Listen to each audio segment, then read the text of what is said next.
مختصراً کر کے معراج کی طرف آؤں گا کہ پڑھنا بڑا ضروری ہے. جب تک ہم خود پڑھیں گے نہیں، جب تک ہم کچھ کر نہیں سکتے. ہم لوگ کیا ہے کہ سنی سنائی باتوں میں زیادہ عمل کرتے ہیں. اکثر مولانا سے بھی سوال کرتے ہیں تو مولانا صاحب یہ آپ نے کہاں سے؟ مولانا صاحب سنا ہے یہ ہم نے فلانی جگہ سنا ہے، یہ ہے کیا ایسا ہے؟ نہیں، آپ کسی اوتھینٹک بک میں یا کسی جگہ پہ بے شک آپ نے کہیں پڑھا ہو، پڑھا تو ہو کہیں نہ کہیں، نہیں پڑھا نہیں ہے. پڑھنے کی زحمت بھی ہم نے نہیں کرنی، جبکہ پروردگار اسلام سے کر رہا ہے کہ بھائی پڑھو. اب ہم کتنا پڑھتے ہیں؟ خوب دینی چیزیں ٹھیک ہے، ہم دینی تو ہم جتنا بھی پڑھتے ہوں گے، ہم دنیاوی کتنا پڑھ رہے ہیں؟ یعنی کیا واقعاً ہم ہر پروفیشن کو بہترین طریقے سے پڑھ رہے ہیں؟ مگر امام زمانہ کو پڑھے لکھے لوگ نہیں چاہیے.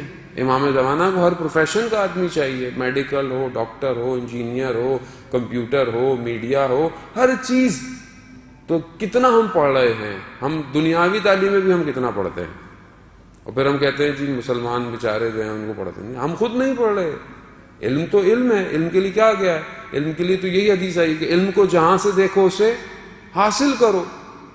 کہ وہ حدیث ہم کہتے بھی ہیں کہ رسول خدا حضرت محمد مصطفیٰ صلی اللہ علیہ وآلہ وسلم علم حاصل کرو، چاہے تمہیں سین، یعنی وہ اس وقت جو ابھی ہم بعض اوقات چین کہتے ہیں اسے، یعنی دور دراز جانا پڑے علم کے لیے. اور علم کے لیے اور کتنی حدیثیں ہیں کہ اپنی ماں کی لحد سے لے کے جو ہے وہ ماں کی گود سے لے کے لحد یعنی قبر تک علم حاصل کرتے رہو. بڑے بڑے علماء اکرام، مراجع اکرام اپنی آخری ایام میں بالکل آخری وقت تھا، اس وقت بھی جب کوئی ملنے آیا تو انہوں نے کہا کہ کوئی مسئلہ بیان کرو. کہا آپ کا آخری وقت ہے اس وقت؟ تو کہتا ہے نہیں، میں نہیں چاہتا کہ میری زندگی میں ایسا ہو کہ میں شاید کوئی ایک اور مسئلہ جانے بغیر دنیا سے چلا جاؤں. یعنی اتنی تشنگی پائی جاتی ہے علم کی. ہماری زندگی میں واقعاً تشنگی پائی جاتی ہے نہیں؟ اب پہلا سوال یہی ہے، ہمارے تشنگی نہیں پائی جاتی، ہم پیاسے ہی نہیں ہیں علم کے، ہمیں شوق ہی نہیں. جسے میں نے کل بھی آپ کو عرض کیا کہ ہمارے ہاں کتنا رجحان ہے کتابیں پڑھنے کا. کتابوں سے مراد صرف ضروری نہیں ہے کہ آپ بولیں دینی کتابیں پڑھ لی، نہیں، آپ دینی تو بہت مشکل ہے، دینی بات سننا مشکل ہے، کتاب کون پڑھے گا دینی؟ لیکن ویسے نارمل کتاب.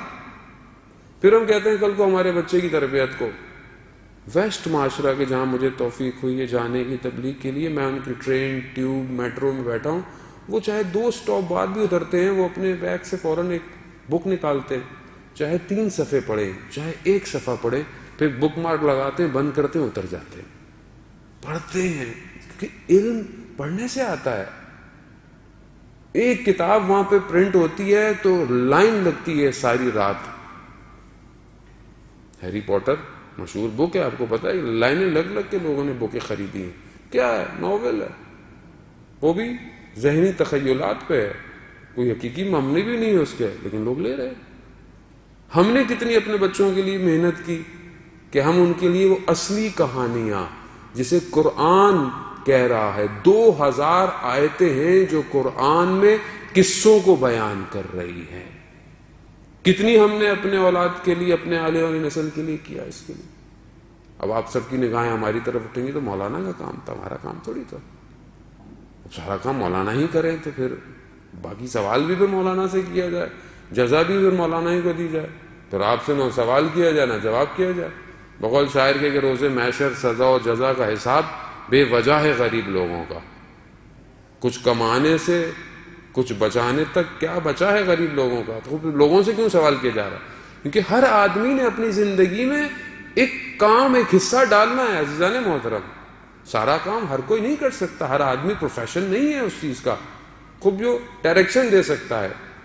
ہمارے پاس کہ بہرحال میں اب بولیں کہ مولانا صاحب کو کتاب ہی بتا دیں کم از کم، اتنی کہانی سنا رہے ہیں، تو ہمارے پاس بچوں کے لیے، بڑوں کے لیے کہانی ہے.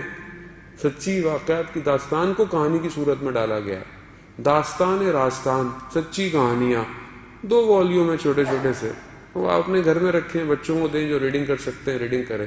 شہید مطہری نے اسلام کی اصل واقعات کو داستان کی صورت میں بیان کیا ہے. PDF موجود ہے، کیا بولیں کتاب کہاں سے خریدیں؟ انٹرنیٹ پہ موجود ہے، انگلش میں ہے، اردو میں ہے، فارسی میں ہے، جس میں ڈاؤن لوڈ کر لیں.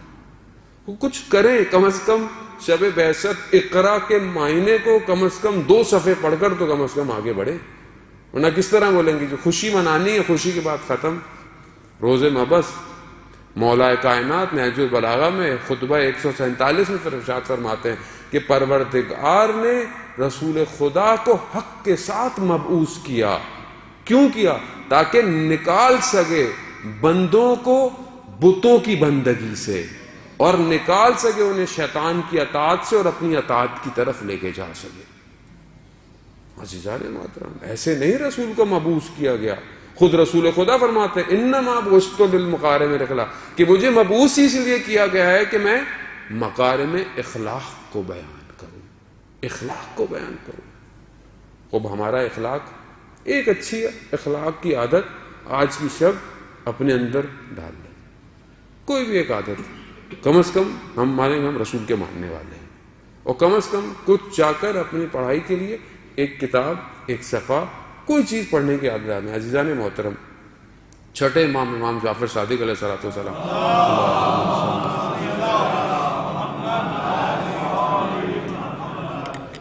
امام فرماتے ہیں کہ اپنی ہفتے کے اندر ایک دن جو کہ بہترین دن جمعے کا ہے، اس میں کم از کم 1 گھنٹہ دین کی تعلیم کے لیے مختص کرو۔ ہر شخص کے لیے ہے یہ، بچوں کے لیے نہیں کہ آپ بولیں بچے تو سنڈے اسکول میں جاتے ہیں، سیٹرڈے اسکول میں جاتے ہیں، نہیں، سب کے لیے ہے، تاکہ ہماری معلومات میں اضافہ ہو، تاکہ ہم وہ نہ رہیں، تاکہ قوم جب تک خود باشعور نہیں ہوگی کس طرح آپ امام زمانہ کے لیے زمینہ فراہم کر سکتے ہیں۔ آج قوم کا شعور گر چکا ہے، اسی وجہ سے جو بھی آتا ہے، جو بھی کہہ کے چلا جاتا ہے، لوگ مان لیتے ہیں۔ جب آپ خود حقائق کو جانتے ہوں گے، آپ کے پاس پیرامیٹرز ہوں گے، تو پھر آپ اسی حوالے سے سامنے والے کو کیا کریں گے، ڈٹرمائن کریں گے کہ یہ صحیح کہہ کے گیا ہے یا غلط کہہ کے گیا ہے، کیونکہ ہمیں اس سے کوئی غرض نہیں ہے، ہم تو ثواب کمانے آتے ہیں، صرف مجلس میں ثواب کماتے ہیں، چلے جائیں۔ اب ثواب کمانے کے لیے کوئی بھی آئے، کوئی بھی کچھ کہہ کے چلا جائے، اس سے کیا فرق پڑتا ہے؟